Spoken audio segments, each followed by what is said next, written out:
Welcome back, everyone. Thanks for joining us today. Before we begin, I just have a few announcements. So, Kriya Yoga Alliance, we're going to be taking a brief pause until about mid-February, but we do have a few things that will be happening starting next week through January, so we hope you can join. About a week from today, on December 22nd, Ryan Kurzak will be leading a Holy Season 3-hour meditation. And I believe that starts at 1 o'clock Eastern Time. And you can go to Kriya Yoga Alliance, to our website, for the link to join him as he leads that meditation. On January 5th, all the members of Kriya Yoga Alliance will be honoring Paramahansa Yogananda's birthday with an all-day meditation online. So each one of us will be meditating for about 45 minutes or so. We'll each take a turn, and that starts around 10 o'clock in the morning Eastern Time, and that goes until about 4 p.m. Eastern Time.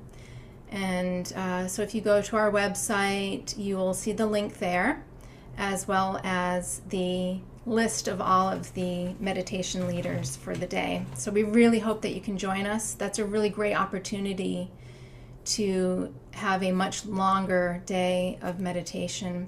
Of course, you can take breaks. You can participate in all or some or just one, but any portion that you can attend, that would be wonderful to have you there with us.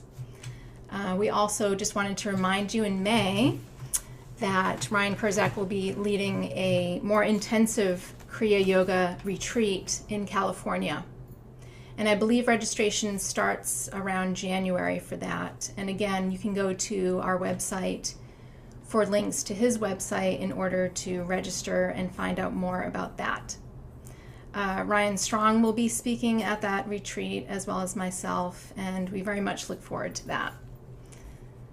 So for today, Ryan Strong and I will be speaking about awakening to inner light.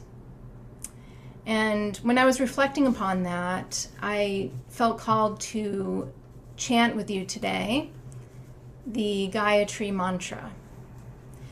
And for those of you that aren't too familiar with mantra, Ma, or M-A-N, Ma or Man, translates to mean mind, and Tra translates to mean tool.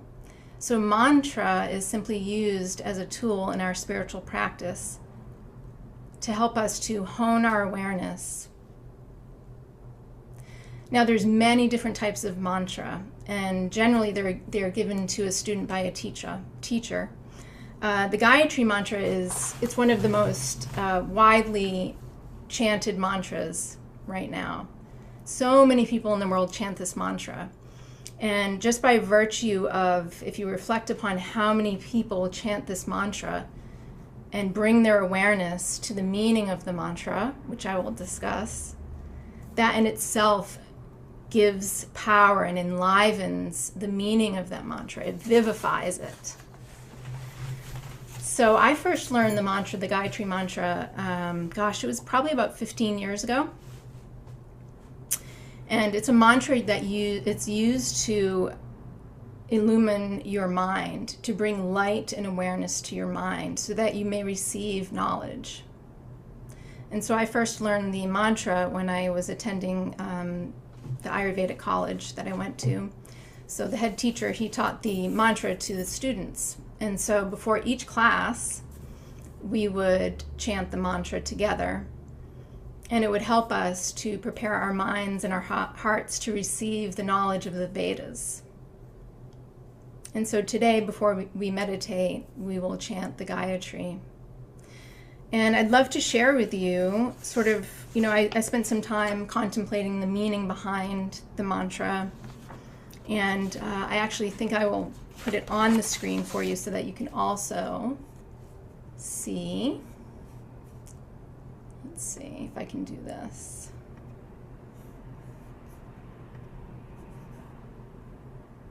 Well, technical difficulties. I can't do it right now for some reason. Zoom's being funny to me. I put it in the chat. So if you'd like to go over to the chat, I also put the chant there because I have a really interesting relationship with technology, and it can act really funky for me sometimes, so I always know to have a backup. So I put it in the chat just in case my share screen wouldn't work. So anyway, so this chant, I'm just going to go through it once in Sanskrit, and then I'll talk about each line of the mantra. I'll talk about sort of what I received from that mantra and some of the meaning behind it. So the mantra is Om Bhur Bhuva Swaha Tat Savitur Varenyam Bhargo Devasya Dhimahi Diyo Yo Naha Prachodayat. So the first line, Om Bhur Bhuva Swaha. It is Om, body, mind, and spirit. So it's the moment of the mantra where we fully recognize the self as body, mind, and spirit together. And then the next line, Tat Savitur Varenyam. Savitur is a beingness of the sun. So it's an aspect of the divine embodied as part of the quality of the sun, that it happens before sunrise. So Savitur is considered this type of light just before sunrise. And so we can contemplate that quality of Savitur as our inner light. Savitur also is the great vivifier. It's what gives life through its light to existence. And so we can also consider that as illuminating our heart, illuminating our minds to receive knowingness. So Savitur is an aspect of the sun, really. We can think about that. And right now, we're heading in the northern hemisphere, we're heading towards darkness, right? The darkest time of the year, where it's a good opportunity for us to reflect on that inner light by virtue of contrast of the increasing darkness around us.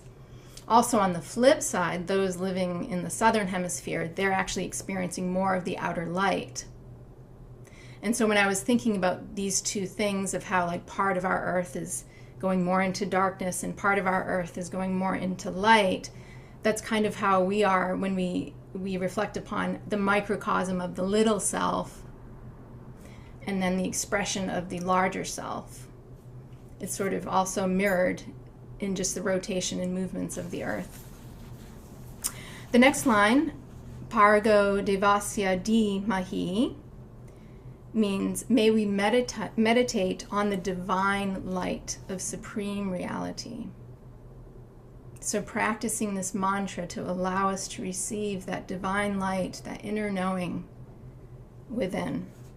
And finally, Diyo Yo Naha Prachodayat. May this light illumine our mind. So we attune ourselves to the light by practicing this mantra. So let's take a moment to chant together. We'll chant 3 times.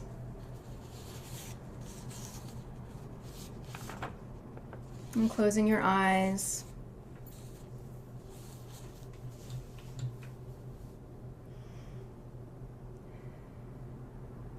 Taking a few deep breaths at your own pace.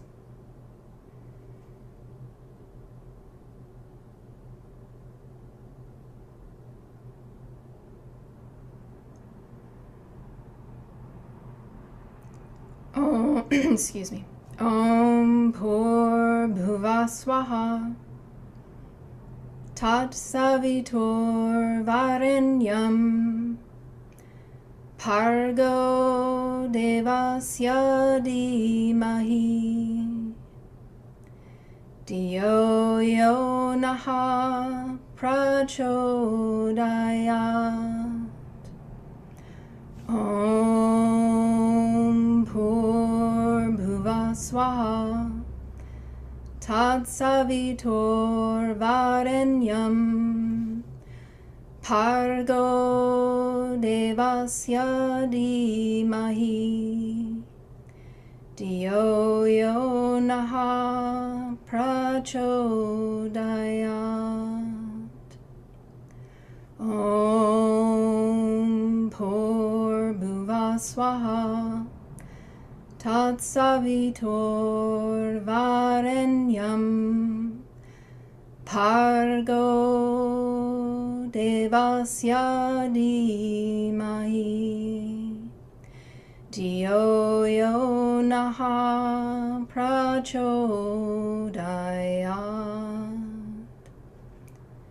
Om.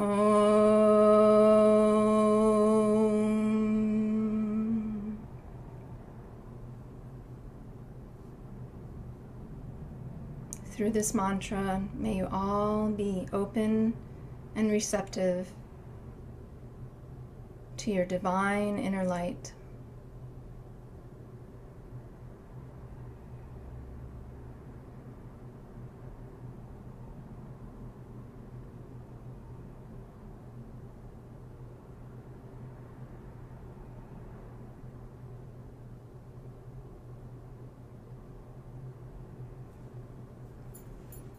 Om Shanti.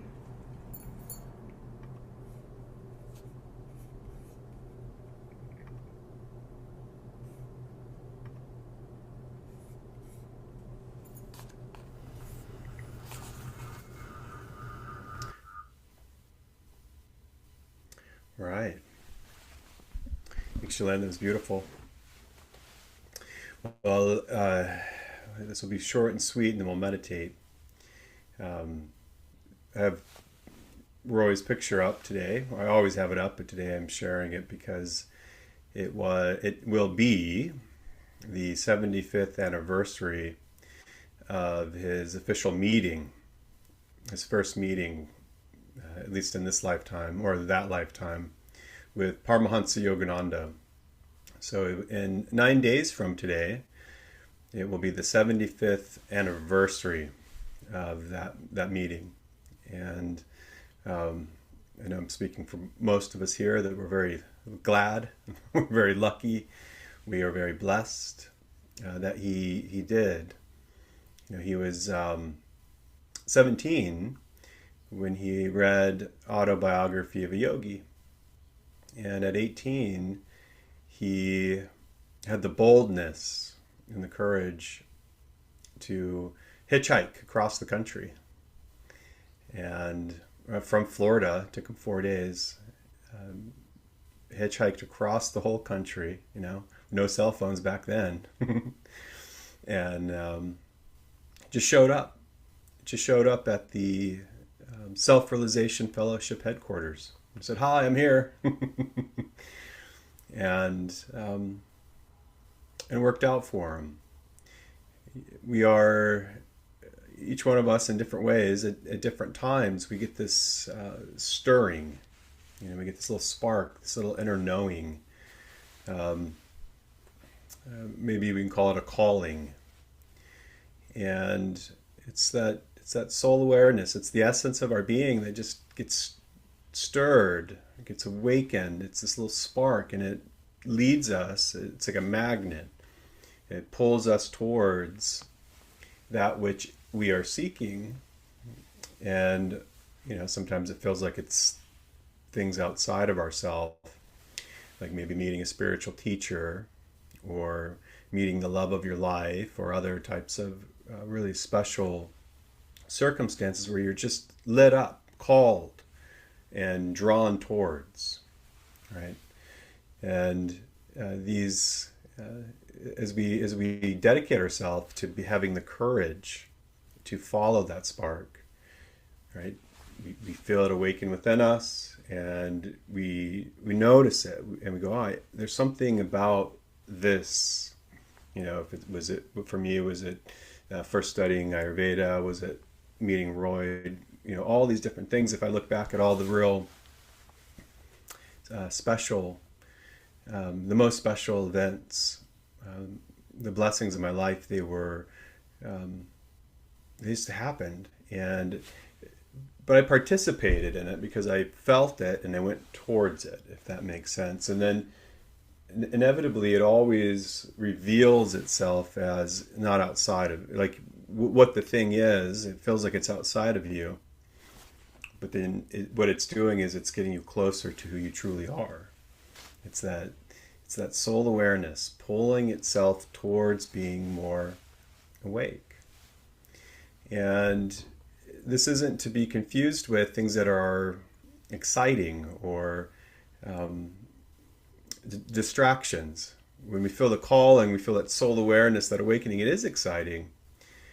But there's a lot of people, and it happens very easily, where it's confused with something else. It's like, oh, if I have this job, or if I have this thing, if I have that stuff, I have this experience, I'm somehow going to be more happy. And you might be more happy for a short time. But this path, or the path of awakening, the path of light, is an inner path. But we have to have the boldness, and we have to be courageous, like Paramahansa Yogananda was, like Roy Eugene Davis was, to fully commit to it, to go towards it. And then once it's found, once we find what we are looking for, we nurture it, we protect it, we grow it. If our spiritual awareness starts to dim a little bit, then we have to do everything we can to re-inspire it, to get back in and on that path. And this can be easy for some, this can be difficult for others. But I can tell you that for some, it might take a long time to develop a sense or knowing that no matter what happens, you'll never lose it. It's always there.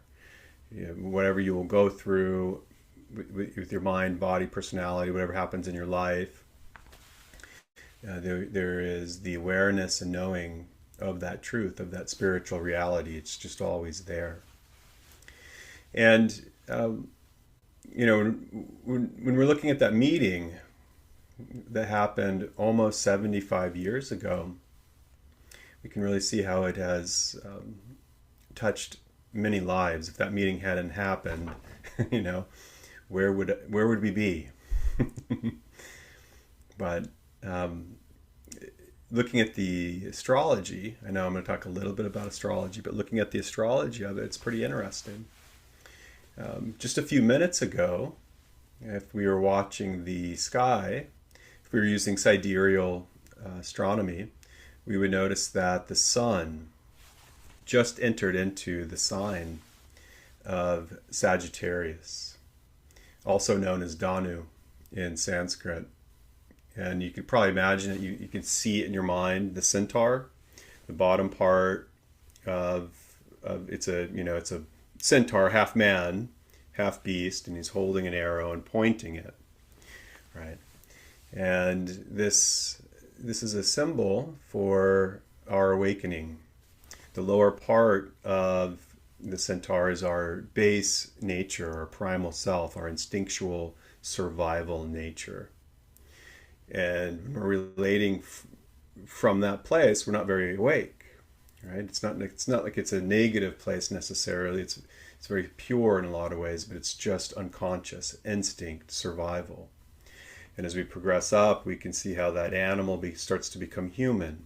And so it represents this spiritual awakening, or awareness awakening to our higher self. And a matter of fact, the arrow of the archer of Danu, of Sagittarius, is pointing. There's an arrow and it's pointing. And that where it is pointing is towards the center of the galaxy. And so right now, and for a week or so, the sun is in the sign of Sagittarius. And if right now, wherever you are, if you could imagine that if you are looking at the sun right now, don't look at the sun, imagine it.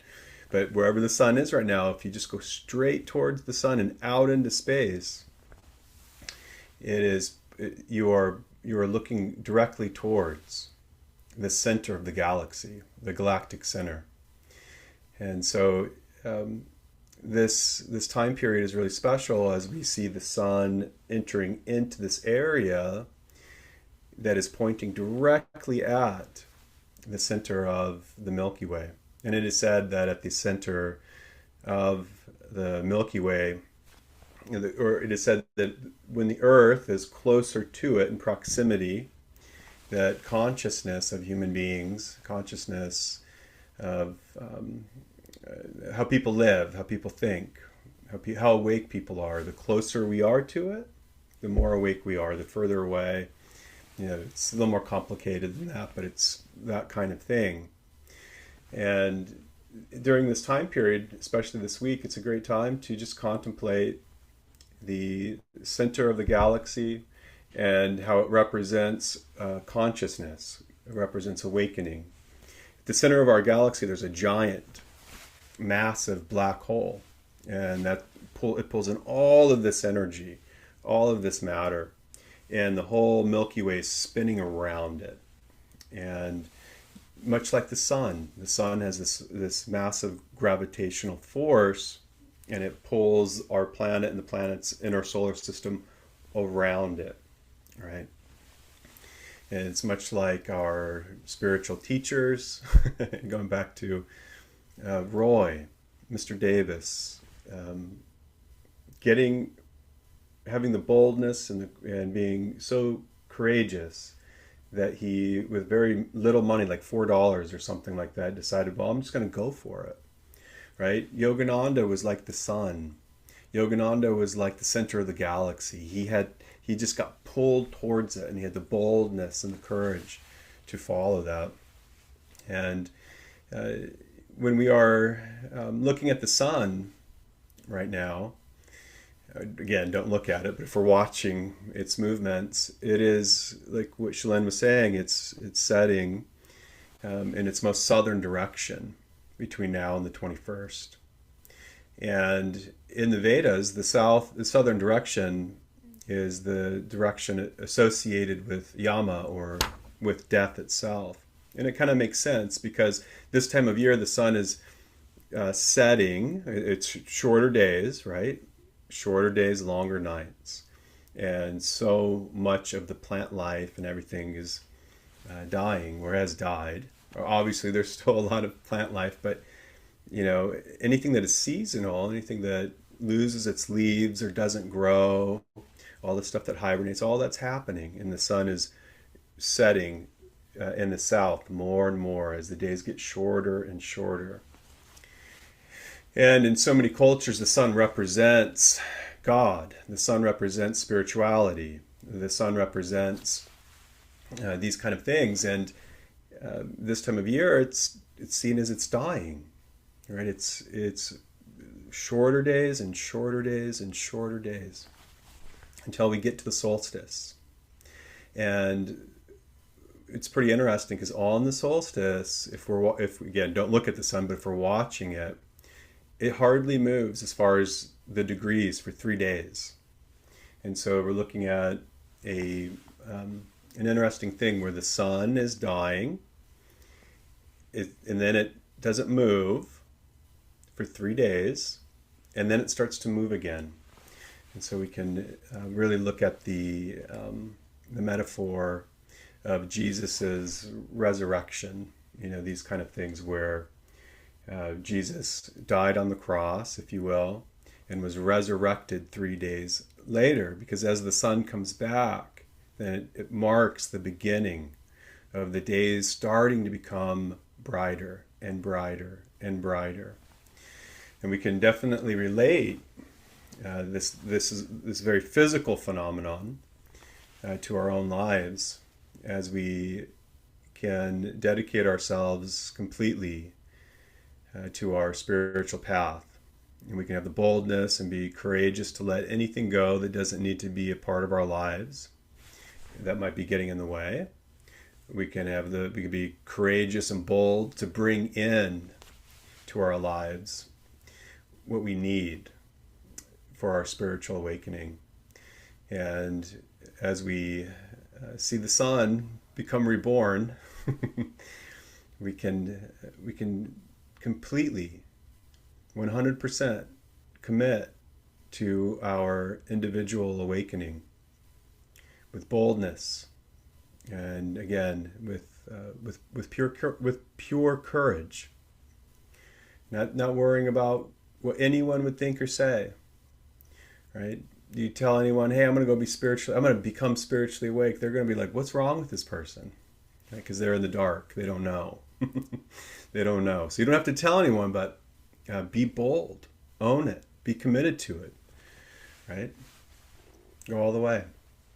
And I guess that wasn't a short talk. I guess that was longer than I thought it would be. The last thing I'll say is one of the most important messages that spending time with Mr. Davis, or people like him, has ever been, beyond all of the teachings and all of the great experiences. It's someone that when you're around them, you know them, no matter what you're going through, they make you feel like you're okay. And no matter what you're going through or what the challenges are, they say, keep going. You can do it. So it's, you're okay. Keep going. You can do it. All right. Let's meditate together. Let's do 3 ohms.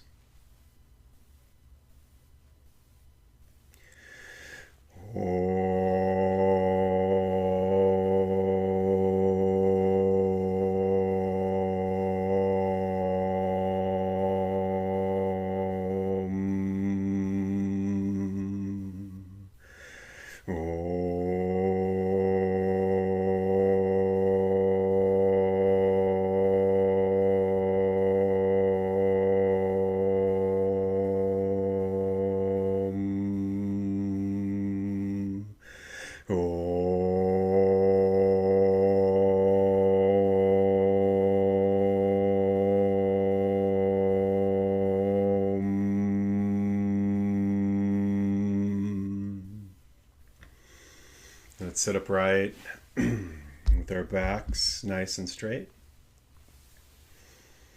Let's find a comfortable position.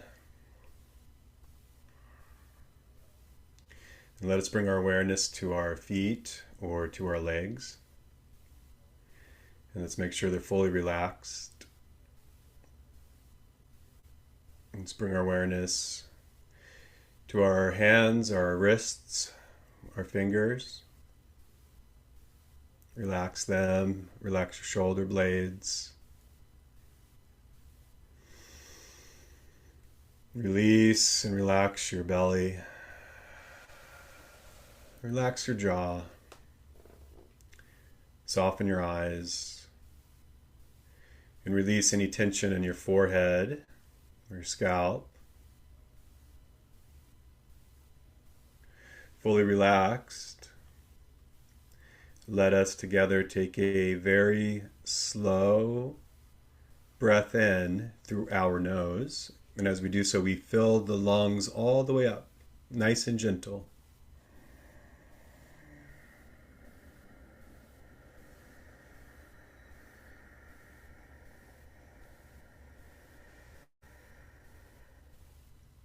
Hold. And gently exhale. Let's do it again. Slow, slow breath in.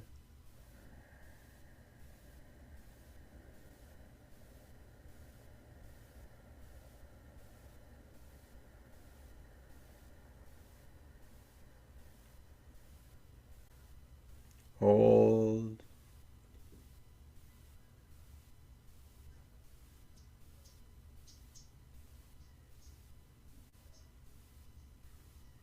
Gentle breath out. Let's do one more. Take a nice, deep, slow breath and fill your lungs all the way up.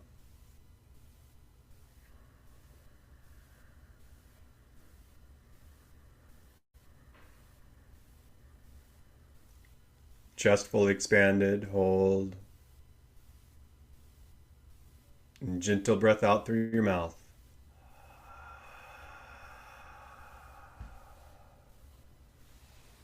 Great.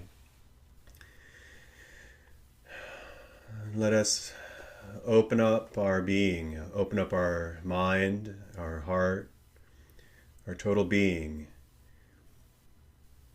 to the infinite, to God, to the universe. Let's be receptive to it, open to it, surrendered to it.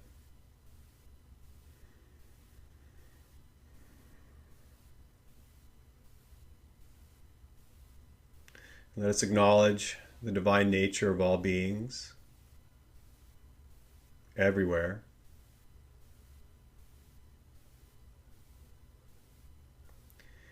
And if you want to, you can acknowledge the teachers of the Kriya Yoga tradition. We can honor Mahavatar Babaji,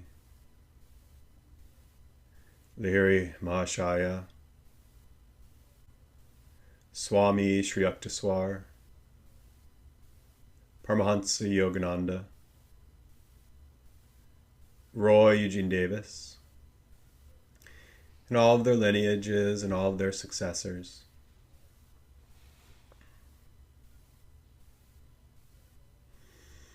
And when we meditate with the clear intention that we are doing this for a reason. We are meditating to clear our awareness to its natural, pure state so that we might experience our pure essence. Our intention is to experience our pure essence. And the techniques that we use, mantra, inner ear sound, visualization, whatever we use, it is a tool for us to step away from interacting with our thoughts, interacting with the mind, to calm them, to calm the thoughts until they are quiet or still, or until we are just not interacting with them. So we have that everything we do is for that, to be in that state. And then if the thoughts come back in, or we find ourselves being taken away by thoughts and feelings, we notice it. And then we start again. Start the practice of the techniques, mantra, breath awareness, whatever it is. Because our intention is to get into that clear state. And let's meditate together.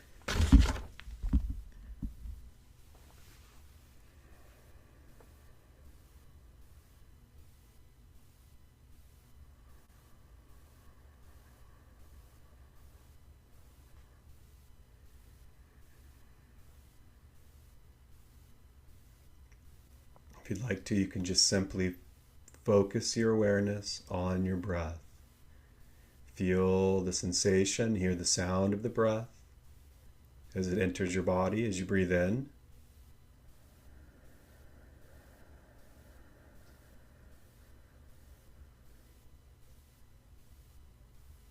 And as you breathe out, what does it feel like to breathe?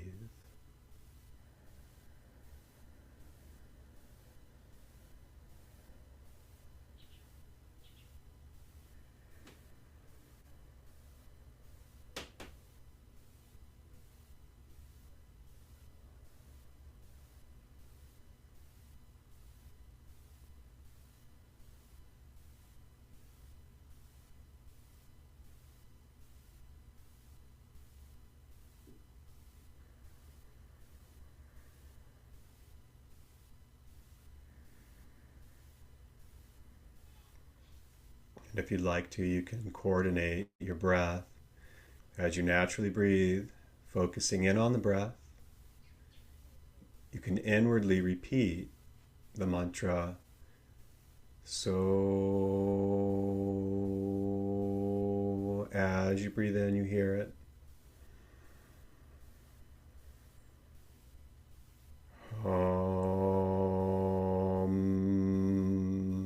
As you breathe out, you hear it.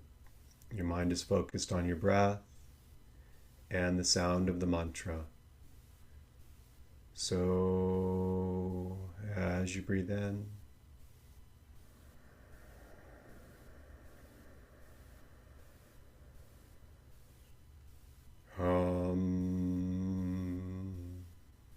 as you breathe out.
you find yourself interacting with your thoughts, bring yourself back to your breath or to your technique.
You need to unmute yourself, Ryan.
Let us remember that although the center of the galaxy may be far away,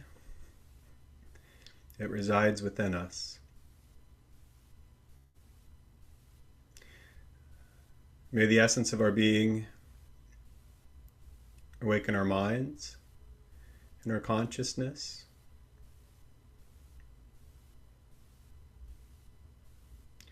And let us extend our goodwill to all beings everywhere.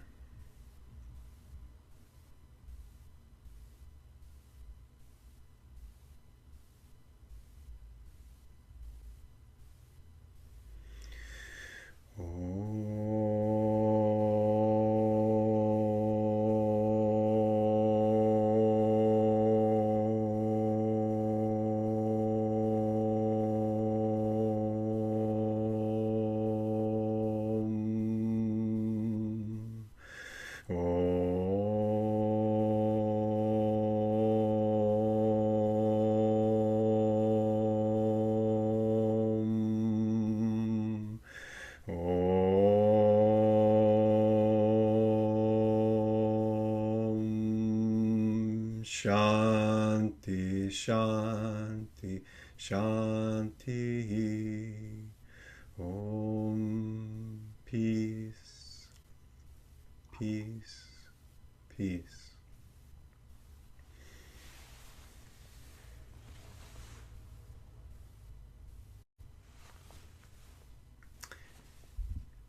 Have a great day, everyone. Merry Christmas.